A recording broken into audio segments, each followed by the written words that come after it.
Hello guys, moi c'est Bibi et bienvenue sur ma chaîne. Ici on parle pop culture. Ouais, pardon, faut que j'aille mettre de la crème.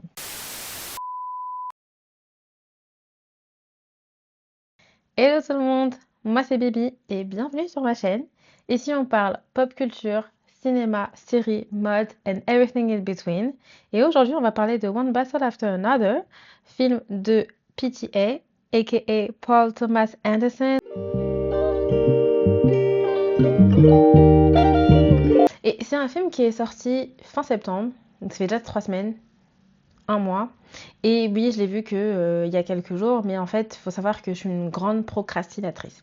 Et surtout, j'ai beaucoup hésité à aller le voir parce qu'en fait, je me suis dit 2h42, plus les pubs, presque 3 heures à être assise dans une salle de cinéma avec des gens qui mâchent le popcorn la bouche ouverte, des gens qui parlent, bref, je me suis dit franchement, flemme. Et puis, j'ai commencé à avoir plein de reviews pop-up un petit peu partout, beaucoup de gens en parlaient, il était super bien noté. Et je me suis dit, bon, il faut quand même que j'aille le voir parce que je sais que je vais regretter de ne pas l'avoir vu une fois qu'il sera plus en salle. En vrai, un film avec Regina Hall, Tiana Taylor et Leonardo DiCaprio, je pouvais pas rater ça. Je pouvais pas rater ça, j'étais obligée d'y aller, j'étais obligée d'y aller, j'étais obligée d'y aller. Même si ça m'a pris 3 semaines, j'étais obligée d'y aller.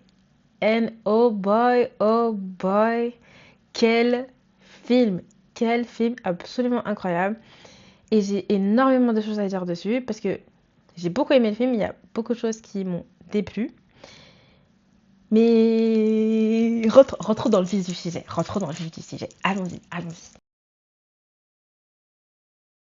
Alors, One Battle After Another, c'est l'histoire d'un groupe militant slash terroriste, ça dépend du point de vue, qui est appelé les French 75. Ce groupe s'est donné pour mission de sauver le monde, sauver la démocratie, sauver leur pays d'un pouvoir qui tend vers le fascisme via des actions chocs, violentes, millimétrées.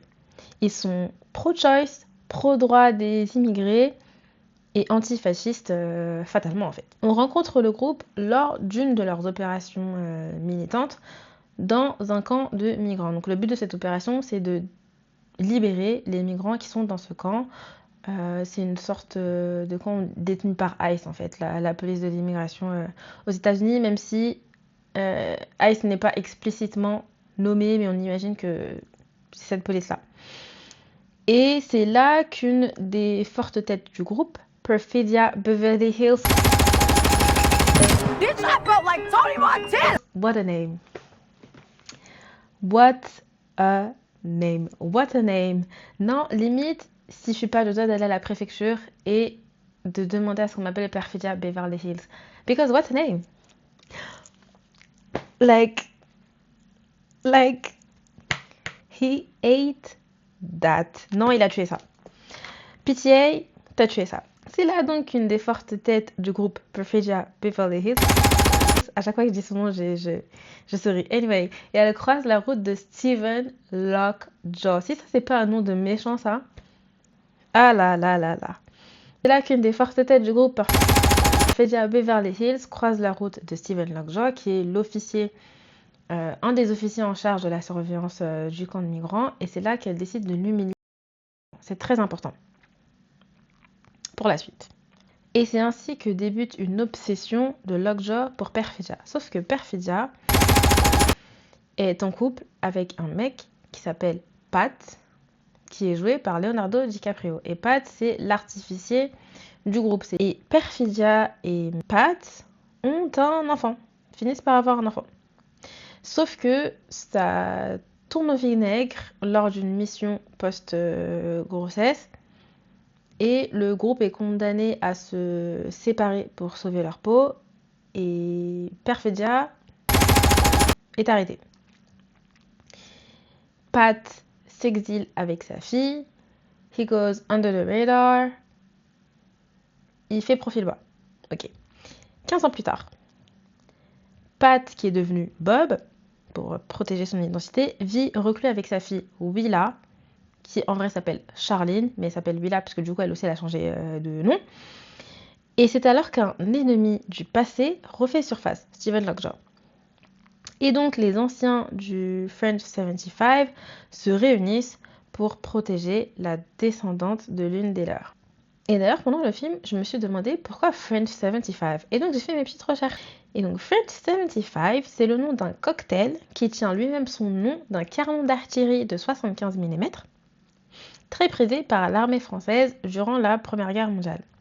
Et à son époque, en fait, l'arme était considérée comme révolutionnaire à cause des innovations par rapport à l'artillerie de l'époque. Et c'était devenu un emblème de la puissance militaire française dès la fin du 19e siècle, et bien évidemment au début du 20e.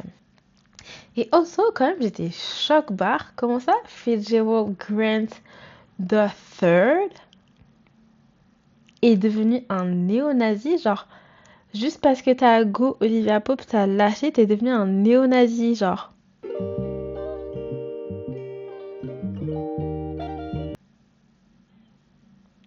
Gars, apaise ton cœur en fait. Apaise ton cœur. What the fuck? J'étais trop choc barre.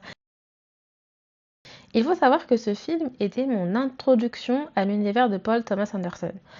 Avant One Battle After Another, je n'avais jamais vu de film de Paul Thomas Anderson. I know. Donc j'avais pas vu Licorice. I forgot the name. Mais je sais que le nom, il y a Licorice dedans. Mais j'avais jamais vu aucun de ces films et je le connaissais uniquement de nom parce qu'il est marié à Maya Rudolph. Love you, you're beautiful. Make love to you. Et j'ai vraiment beaucoup aimé sa patte, j'ai vraiment beaucoup aimé sa touche. C'est un film qui est super drôle, qui est super bien écrit, même si, bon, j'avoue qu'il y a des fois où il y avait des longueurs. Il y a des fois où il y avait des longueurs, mais ça m'a pas empêché d'apprécier le film. Mais c'est un film qui est super drôle. Il y a cette scène où Sensei s'échappe via une trappe. Donc Sensei, qui est le prof de karaté de Willa, en fait, il dirige une sorte de refuge pour migrants et ils les cachent et donc du coup ils ont regroupé tous les gens, enfin bref, et du coup il faut qu'ils s'échappent aussi. Et donc ils s'échappent en fait via une trappe et c'est archi drôle. En gros, il descend de la trappe, il dit au revoir à Bob, il fait un truc genre, soit il fait un salut, bref, un truc, c'est hyper théâtral. Et puis il descend de la trappe et en fait il y a le tapis qui se déroule au-dessus de la trappe et je sais pas, ça m'a fait rire. C'est genre d'humour, genre pipi caca, ça me fait archi rire. J'ai ri. Franchement, j'ai ri aux éclats et j'étais pas la seule. Et puis il y a aussi une scène, ça c'est vers la fin, quand Lockjaw essaie de convaincre sa secte, donc il veut rentrer dans cette secte de néo-nazis.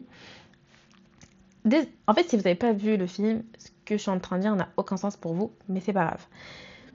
En fait, Lockjaw a envie de rentrer dans une secte de néo-nazis hyper sélecte avec dont les membres sont plutôt aisés, j'ai envie de dire même très riches et haut placés.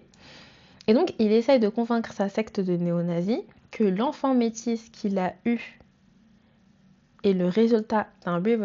Oui, parce que du coup, l'enfant que Perfidia et Pat Bob ont eu, en fait, c'est l'enfant de Lockjaw. Si vous n'avez pas vu le film, franchement, tant pis pour vous. Et donc, il essaye de convaincre ce groupe-là que cet enfant métis, c'est le résultat d'un reverse. Alors qu'en fait, on le verra plus tard, mais c'est lui qui a imposé cette relation à Perfidia en échange de sa liberté. Et puis après, à un moment, il dit qu'elle lui a volé son... Et un des hommes dit « What? She's a demon ?» Et j'ai ri. Le sujet n'est pas drôle, mais franchement, j'ai archi rigolé. Tout y était, en fait. C'est The Delivery, tout y était. Le sujet politique est un peu on the nose, même si la manière de le traiter est plutôt réaliste. On sent que Paul Thomas Anderson s'est inspiré de l'histoire des Black Panthers, notamment dans la manière en fait dont il a écrit le déclin du groupe. Et ça m'a notamment fait penser à un épisode de l'histoire des Black Panthers, c'est la mort de Fred Hampton, qui avait été tué par le FBI. Et en fait, comment le FBI a réussi à le trouver et a réussi à le tuer, c'est parce qu'ils avaient un informateur au sein des Black Panthers. Et finalement, le déclin des French 75, j'ai trouvé ça assez similaire. Puis après, un autre côté un petit peu utopique, c'est le fait que ça soit une bande de noirs, de blancs et de latinos qui décident d'être des révolutionnaires et de lutter pour la démocratie et contre ces politiques anti-immigration, discriminatoires, fascistes, tout ce que vous voulez. Et le fait que ça soit un groupe aussi diversifié, I'm like, come on. Come on. Mais écoute, c'est un film, c'est une fiction, j'achète. Le film aborde un sujet d'actualité, la montée du fascisme, une démocratie que certains hommes politiques avec leur chien de garde et qui est la police sont en train de détruire, et une population du coup qui se révolte et surtout qui s'organise pour lutter contre un pouvoir qui ne travaille plus en fait pour le peuple. Et j'ai trouvé que c'était hyper bien montré, que ce soit la scène où du coup tout le monde descend dans la rue et il y a cette manifestation, que ça soit les scènes où en fait on comprend que Sensei dirige et a construit ce refuge pour tous les migrants qui sont là, et c'est ultra organisé, c'est ultra millimétré. Dès qu'il se passe telle ou telle situation, ils savent exactement quoi faire. On voit en fait que la population s'est organisée elle-même pour lutter contre un pouvoir qui ne la protège plus. Le film s'ouvre sur la libération de ce camp de migrants, et c'est là qu'on y fait donc la connaissance de Pat et de Perfidia, ainsi que de toute leur équipe. Et c'est surtout là qu'on voit la dynamique entre Pat et Perfidia, et qu'on comprend surtout la dynamique de Perfidia avec les autres hommes. Mais j'y reviens plus tard parce que j'ai beaucoup de choses à dire sur Perfidia. Et dès les 5 premières minutes, on comprend à qui on a affaire et on connaît leur objectif, on connaît leur cause. Sauf que au fur et à mesure du film, je me suis rendu compte qu'aucun des deux personnages principaux, donc j'entends Perfidia et Pat / Bob, aucun de ces deux personnages ne travaille réellement pour la cause.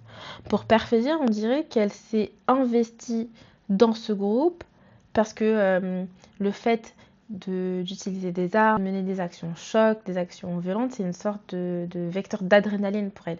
En fait, pour elle, la cause, c'est un prétexte pour avoir ce rush d'adrénaline et se sentir vivante. C'est comme ça, en fait, que j'ai perçu le personnage. Et Bob / Pat / Ghetto Pat, ben, en fait, lui, il s'est investi uniquement pour Perfidia. S'il n'y avait pas Perfidia, je pense qu'il ne serait pas dans ce groupe. Et en vrai, qui est surpris? Pat, c'est un homme blanc, cis, hétéro. J'ai rarement vu ce type d'homme être un révolutionnaire. T'as tout à perdre en fait. T'as rien à gagner à être un révolutionnaire quand t'es déjà privilégié dans la société. So make sense. Et un autre point qui est important à souligner, je pense, c'est la manière dont Paul Thomas Anderson montre que la fétichisation prend racine dans le racisme, à travers l'obsession de Lockjaw pour Perfidia. Et surtout, on voit bien la légère dichotomie entre la manière dont Lockjaw et Pat aiment Perfidia. L'un l'aime a priori pour ce qu'elle est, sa personne, son humanité, et l'autre pour ce qu'elle représente en tant que femme noire, notamment à travers des clichés racistes. Et ça se ressent notamment dans le mouvement de la caméra. Donc il y a une scène où il est en train de les observer pendant une de leurs opérations. Et en fait, il les observe pas eux tous, il observe uniquement Perfidia, et la caméra passe beaucoup de temps sur le corps de Perfidia. Sur sa poitrine, sur son ventre, sur ses fesses, jusqu'à ce qu'ils comprennent que Perfidia, en fait, elle est déjà prise. Elle est déjà en couple, parce qu'il commençait déjà à mettre sa main dans son pantalon et tout. Il est en train de se mettre à l'aise, le mec, et pouf, il y a Pat qui arrive, qui lui pince les fesses et tout, et donc il comprend que Perfidia, elle est en couple. On pourrait penser qu'il est jaloux, mais je pense que c'est au-delà d'une obsession malsaine, c'est... en fait, il a décidé que Perfidia lui appartenait, il a décidé qu'il allait avoir du pouvoir sur Perfidia, et là maintenant ça le fait chier parce qu'il y a un autre mec. Pour moi, c'est même pas une obsession, c'est même pas un crush, c'est malsain, c'est dégueulasse. Il n'y a pas d'autre mot, et c'est tout le principe même de la fétichisation. C'est dégueulasse. Et donc du coup, j'étais absolument pas surprise du revirement quand il essaie de se débarrasser de toute trace de sa relation avec Perfidia, une femme noire qu'il prétendait aimer au début du film, pour ses ambitions personnelles qui sont absolument racistes. Oui, parce que mon gars, si tu cherches à intégrer une société néo-nazie, t'es raciste. Punto bar. Donc non, Lockjaw n'a pas rejoint sa secte de suprémacistes blancs parce qu'il a été rejeté par Perfidia, mais parce qu'il est raciste. That's it. Et donc ça m'amène ainsi à la dynamique entre Perfidia et Lockjaw. Un œil misogyne pourrait se dire que tout ce qui est arrivé à Perfidia est de sa faute. Mais tout n'est pas de sa faute. Et en même temps, c'est facile de tomber dans ce biais parce que c'est écrit comme ça. Et en fait, je pense que le réalisateur a laissé... En fait, est parti du principe que son public, son audience est un minimum intelligente. Et donc, il a laissé au public le devoir d'interprétation. Ce qui m'a saoulée, c'est que Perfidia est écrit comme un personnage hyper... Et son hyper est puni dans le film par l'obsession de Lockjaw, individu qui sera une des causes de sa triste destinée. Par exemple, lors de leur première interaction donc dans le camp de migrants, elle l'humilie pour asseoir son pouvoir. Perfidia est une femme arrogante et qui aime la validation des hommes blancs et elle s'y adonne gaiement en fait à cette recherche de validation. Et donc pour elle, le fait d'humilier Lockjaw, c'est une expression, c'est une manifestation de son pouvoir face au symbole de la suprématie blanche et du patriarcat qu'est Lockjaw. Le mec est un homme blanc, cis, hétéro, qui travaille pour les forces de l'ordre. Et in fine, Perfidia est une actrice. Littéralement, son middle name et son nom de famille, c'est Beverly Hills. Moi, je l'ai interprété comme ça, d'autres l'ont interprété autrement. Et moi, je l'interprète comme ça. Elle performe le pouvoir qu'elle a sur les hommes blancs, mais en réalité, moi j'avais plutôt l'impression qu'elle recherchait leur approbation et finit par devenir celle qui subit finalement leur pouvoir, notamment le pouvoir de Lockjaw. I need a break and I need my...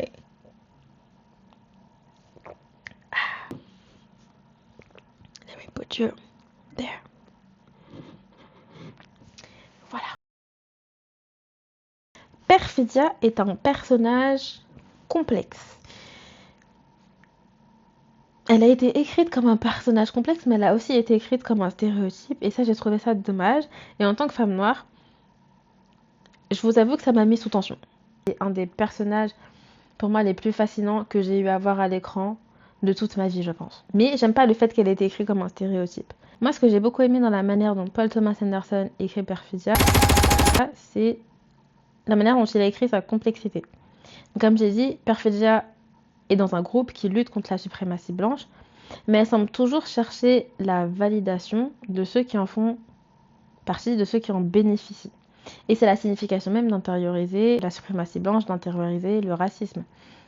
Quand tu es une personne racisée qui vit dans une société occidentale à majorité blanche. Et en vrai, qu'on le veuille ou non, on a beau être, se dire déconstruit, se dire conscient du monde qui nous entoure, il y a toujours des pans de la suprématie blanche qu'en tant que personne racisée, on intègre.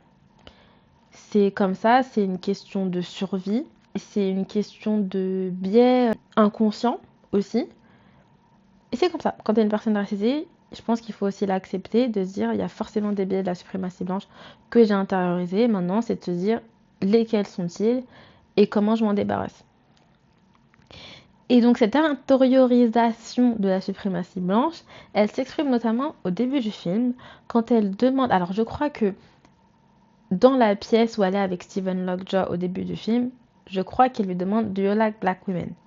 Mais là où j'en suis sûre, c'est qu'à la fin de la libération des migrants de ce camp, elle demande à Pat, elle est toute excitée puisque la mission a réussi, et elle demande à Pat « Do you like black women? Do you like black women ?» Et à ce moment-là, quand tu regardes le film, tu te dis, mais quel est le rapport en fait? Tu viens de libérer un camp de migrants, pourquoi tu veux savoir si ton boug aime les femmes noires? Quand tu regardes le film, t'es en mode, why? Why? Why? It's human nature, why? Why? Et malgré le fait qu'on la voit peu à l'écran, elle est bien un personnage absolument central du film. Et sa présence est ressentie jusqu'à la dernière minute du film. Notamment dans une des scènes de fin, où d'ailleurs, on peut déceler tout le talent d'actrice de Tiana, notamment le talent au niveau de la voix. Parce que du coup, on sait pas trop quand, mais elle a écrit une lettre à sa fille. Et en fait, c'est la voix de Tiana Taylor qui lit cette lettre. Et on ressent... En fait, c'est comme si elle était là à l'écran et qu'elle lisait la lettre devant sa fille. C'était tellement intense, c'était... J'étais hyper émue. On entendait toutes les émotions, tous les regrets de ses choix. On entend toute cette remise en question de tout ce temps, de ces 15 dernières années où elle a pu réfléchir, se poser avec elle-même et repenser ses choix précédents. Et on ressent tout ça juste dans la voix de Tiana Taylor. Et j'ai trouvé ça absolument magnifique. Franchement, Tiana Taylor, je pense vraiment qu'elle devrait se concentrer sur sa carrière d'actrice. Même si j'adore ses chansons. Je l'écoute depuis ses débuts, quand elle chantait Go Got Me Baby, Go Got Me Baby. Et je trouve que vraiment, Tiana Taylor est une grande actrice. Et je pense qu'elle a encore beaucoup à nous donner sur grand écran. Franchement, castez-la en fait. J'ai besoin qu'on me caste Tiana Taylor dans plein de films. J'ai aussi trouvé hyper poignant dans la manière dont Paul Thomas Anderson écrit la dépression postpartum. Perfidia est un personnage narcissique. C'est un personnage qui est arrogant, c'est un personnage qui s'épanouit dans la validation des hommes et qui s'épanouit aussi dans la violence. Et une fois qu'elle donne naissance à sa fille, elle ne supporte plus l'idée de ne plus être la principale bénéficiaire de l'attention de Pat. Et elle le dit. Je pense aussi qu'elle a du mal à gérer ces deux identités de femme, ces trois identités de femme, de révolutionnaire et de mère. Néanmoins. Le personnage de Perfidia Beverly Hills, même si c'est un personnage complexe, c'est un personnage qui prend malheureusement racine dans des stéréotypes qui sont absolument racistes. Et donc du coup, mes traumas en fait de voir des femmes noires traitées via ces biais racistes dans les fictions ont rendu ma relation avec ce personnage compliquée. Le personnage dans tous les cas est compliqué parce que t'adores le personnage, mais en même temps, elle te brise le cœur par ses décisions. Mais là, ça a rendu la relation encore plus compliquée avec le personnage pour des raisons qui sont différentes. Perfidia, c'est pas qu'elle assoit sa domination sur le soldat policier, on sait pas trop ce qu'il est, qui sera l'antagoniste de tout le film. Et c'est par exemple, qu'elle exprime sa satisfaction, sa joie d'une mission réussie. Par exemple, il y a un moment où Pat a conçu une bombe pour la faire détonner. Je sais pas comment on appelle ça, mais pas les centrales électriques, mais c'est des sortes de grosses antennes, bref. Un champ où il y a plein de grosses antennes comme ça qui gèrent l'électricité. Et donc du coup, Pat lui dit, bon, il faut vite qu'on dégage de la zone de bombardement parce que, enfin, pour notre sécurité. Et en fait, elle, tout ce qui l'intéresse, c'est de coucher avec lui là, dans le champ, dehors. Et je suis en mode, mais pourquoi? Pourquoi faire? Et après, j'ai envie de dire, bah, c'est cohérent avec la manière dont il écrit le personnage, mais est-ce que le personnage avait vraiment besoin d'être hyper sexuel? Il y avait peut-être d'autres moyens de la rendre excentrique. Et puis elle est écrite aussi comme autour de ce mythe de la strong black woman. C'est une femme forte, même quand elle est enceinte, elle manipule des armes. Il y a cette scène où elle est ultra enceinte, elle est sur un champ et elle s'entraîne avec c'est une mitraillette, je crois. Enfin, je sais pas, je connais pas mes armes. Je sais pas si elle a été écrite comme ça pour critiquer la manière dont les hommes blancs voient les femmes noires, ou si c'est moi qui l'interprète comme ça. I don't know. Et puis, ce que j'ai trouvé étrange, c'est que du coup, Perfidia, ce rôle de fantasme, c'est un rôle qu'elle semble avoir accepté. Et c'est dans ça qu'elle se sent validée. Et j'ai trouvé ça étrange. Je dis pas que ça n'existe pas dans la vraie vie. Je dis pas qu'il n'y a pas des femmes noires qui se sentent validées par les hommes si elles ont l'impression que les hommes ont juste envie de coucher avec elles ou qu'ils expriment leur attirance pour elles. Je dis pas que ça n'existe pas. Mais on a trop vu ça dans les films. Et c'est un cliché raciste. Donc est-ce qu'on avait vraiment besoin de faire ça? Je sais pas. C'est là en fait que c'est compliqué. Et j'ai pas aimé que le personnage soit écrit comme étant une femme hypersexuelle, mais en même temps, les femmes aussi ont le droit d'être sexuelles, elles ont le droit d'aimer et elles ont le droit de l'exprimer. Et donc en fait, j'étais un peu... Je me suis dit, est-ce qu'elle est hypersexuelle ou juste est-ce qu'elle est en accord avec ça et elle l'exprime de manière excentrique. I don't know. Et un autre truc qui m'a dérangé, c'est que du coup, cette hyper... Bah, c'est ça qu'il a perdu en fait. Parce que sans cette hyper... sans ce cliché de la Jezebel, il y a zéro intrigue au film. Tout part du fait qu'elle a humilié Lockjaw lors de la première mission, en tout cas la première mission que nous on voit dans le film. Et sans cette hyper là, bah il n'y a pas de film en fait. Il y a zéro intrigue. Un autre truc qui m'a dérangé, c'est que quand Perfidia rejoint Lockjaw à l'hôtel, elle a une relation avec lui.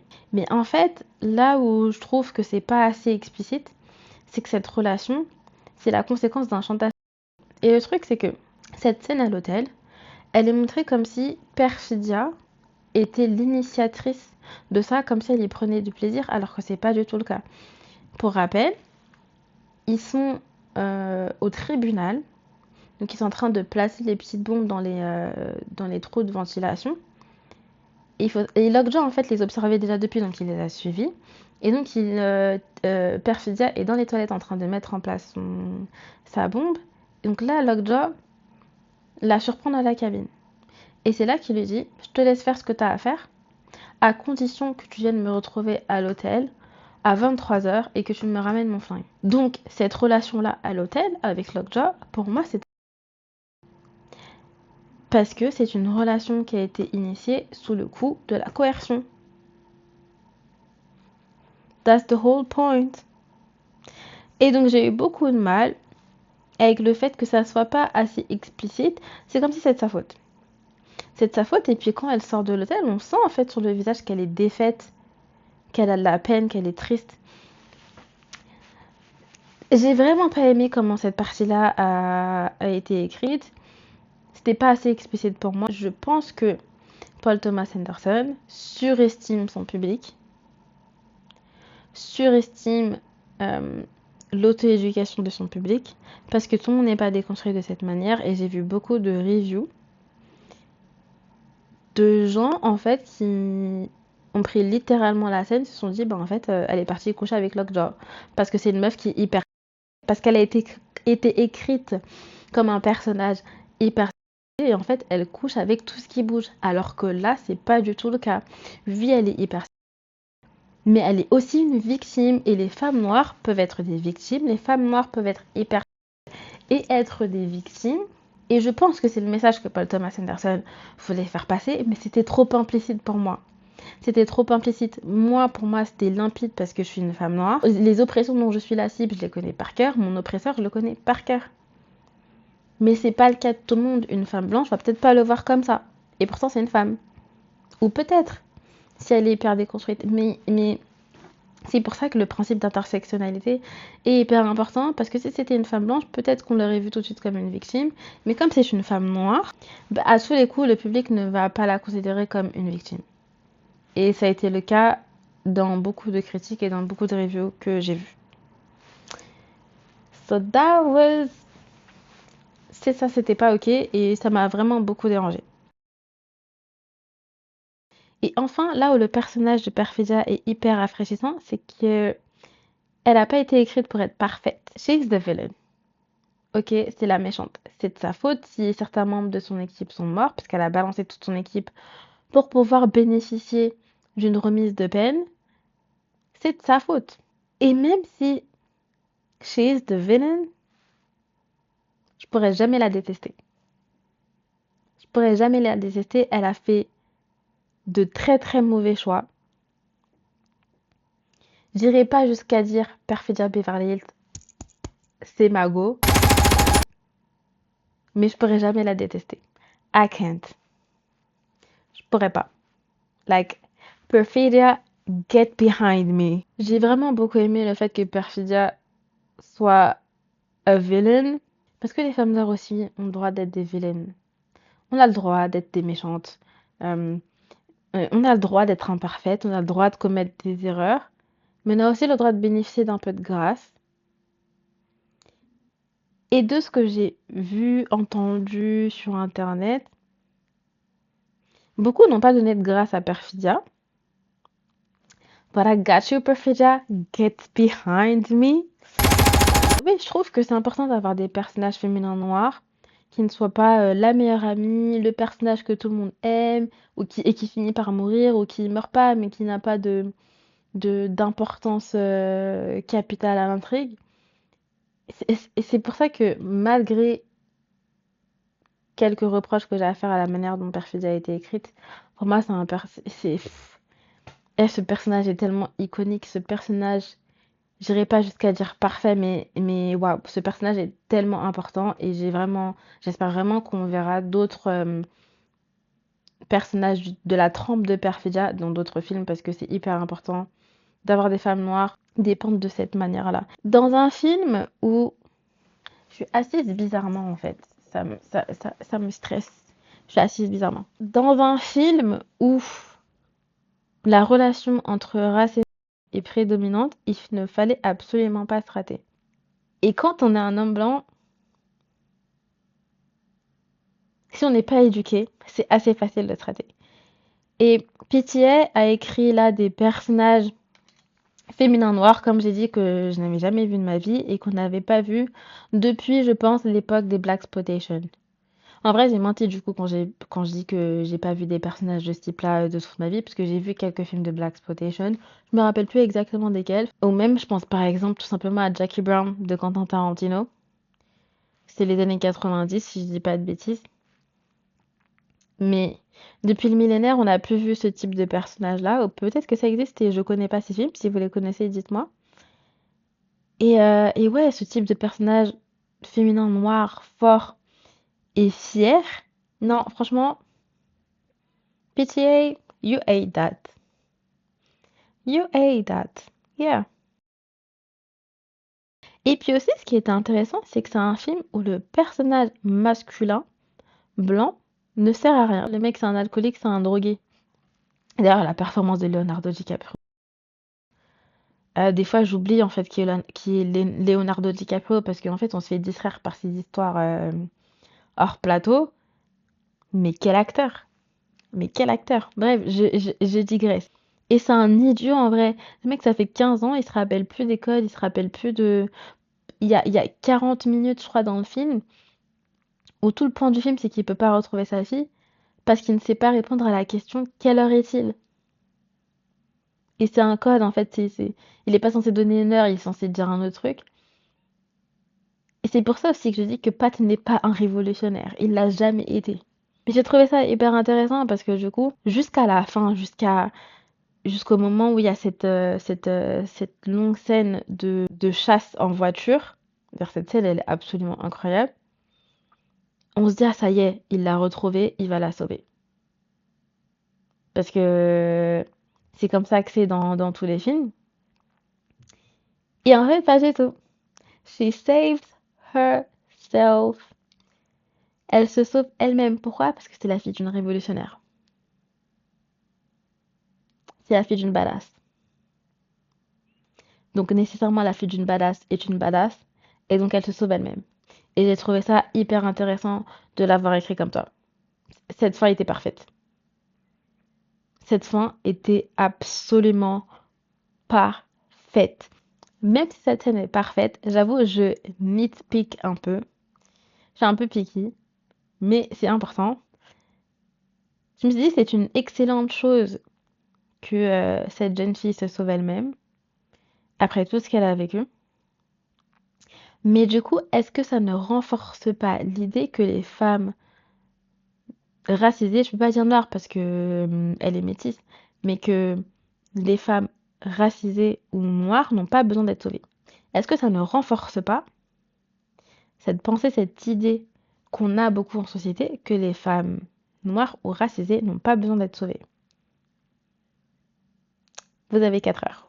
En direct de mon bureau de monteuse, en fait, je voulais insister sur... Enfin, je voulais corriger surtout cette partie où, en fait, ma question porte finalement plutôt sur le fait que est-ce qu'on ne penserait pas que les femmes noires, au-delà de femmes racisées, mais surtout les femmes noires, n'ont pas besoin d'être protégées.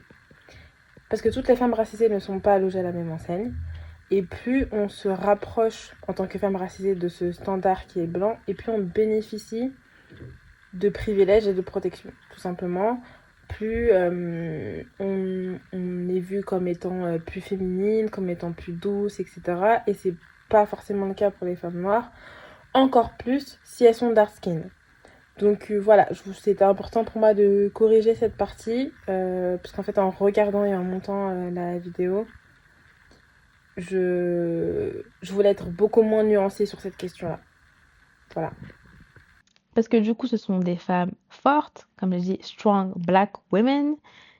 Et à moins d'être lié à elles, d'avoir une relation familiale avec elles, ben, il n'y a pas forcément besoin de se démener pour les sauver, pour avoir de la compassion pour elles, parce que de toute façon, elles se débrouillent, c'est des strong black women. D'autant plus que Willa slash Charlene, avec un père qui drunk drive, qui est high quasiment 24 heures sur 24 et alcoolisée quasiment 24 heures sur 24, elle a été obligée de grandir vite. Supplément, elle n'a pas de mère. Donc elle a été obligée de grandir super vite. Elle est devenue une adulte enfant qui doit s'assurer que son père mange et s'inquiète quand il rentre à 3 heures du matin sans avoir prévu. Donc quand on met tout ça en perspective, ça renforce encore plus ma question de est-ce qu'on n'a pas besoin de sauver les femmes noires? Est-ce que ça renforce l'idée que vas-y les femmes noires, pas besoin de les sauver, elles se débrouillent très bien toutes seules. Mais en même temps, do we need men to save us? No. J'ai pas été hyper exhaustive quant au personnage de Bob slash Pat, de Willa slash Charlene, de Sensei, de Deandra. J'aurais pu parler aussi de l'importance que PTA semble accorder aux relations interraciales. Mais actually I'm tired. Je suis fatiguée. Et je trouve que j'en ai déjà beaucoup. J'ai pas non plus été exhaustive sur les performances des acteurs, mais est-ce que j'ai besoin d'en dire plus? C'est tous les acteurs, absolument tous les acteurs qui sont dans ce film, même ceux qu'on n'a pas beaucoup vus, leur performance était absolument incroyable. C'était un casting 10 étoiles. Michelin. Vraiment, c'était un casting de fou. Chase Infinity, c'est vraiment la révélation de ce film. Et je crois qu'elle a un prochain film qui arrive avec Chris Briny. Tim Conrad. Tim Conrad. Donc je crois qu'elle a un prochain film avec lui. Je crois que c'est une comédie romantique en plus. You know, I love it. La photographie était absolument géniale. C'était super bien écrit. C'était drôle. Il y avait quelques longueurs sur la fin. C'est pour ça que j'ai mis 4 étoiles et pas 5 sur Letterboxd. D'ailleurs, suivez-moi sur Letterboxd. Mais en dehors de ça, c'est 3 heures que je n'ai pas senti passer. Je crois que j'ai dû regarder une seule fois mon téléphone pour regarder l'heure. Mais c'est pas que je m'ennuyais en fait, c'était juste pour savoir où est-ce que j'en étais dans l'espace-temps. J'étais mais on the edge. Vous savez le même où genre il est au bord de son siège et après il est genre il se bref, vous avez compris, je suis fatiguée, il est 23 heures, j'ai plus les mots. Moi, j'étais en haleine pendant les 2h42 du film. Jamais un film ne m'a fait ça. Mais jamais. Et pas pendant 2h42. Je pense qu'il va rester un petit moment encore au cinéma. Je sais que financièrement, il marche pas très bien. Mais il n'y a pas que l'argent qui compte pour moi dans un film. J'espère qu'il aura la reconnaissance qu'il mérite d'avoir, ce film. Que ça soit aux Oscars. Je crois que les nominations sont pas encore sorties. Ça sera bientôt? Je sais plus. Mais que ça soit aux Oscars ou aux Golden Globes ou... Enfin, j'espère qu'il sera vraiment reconnu pendant la saison des awards. Parce que waouh, waouh, dinguerie, banger, franchement banger. Donc je pense qu'il sera encore pendant un moment au cinéma. Allez-y. Je peux que vous encourager à y aller. J'en ai pas arrêté de parler au taf. Vraiment, je vais me lancer dans une propagande One Battle After Another parce qu'il faut vraiment le voir. Donc voilà, c'était tout pour moi. J'espère que vous avez aimé cette petite review chaotique et désordonnée. Surtout, n'hésitez pas à vous abonner, à me suivre. Mais abonner et suivre, c'est la même chose. Mais n'hésitez pas à liker la vidéo et à commenter si vous avez vu le film. Si vous l'avez pas vu, j'espère que ça vous donnera envie de le voir. Mais il y a énormément de spoilers. Sorry, not sorry. Et puis c'est tout en fait. Faire mon ordinateur et avant de me coucher. Voilà. Bye.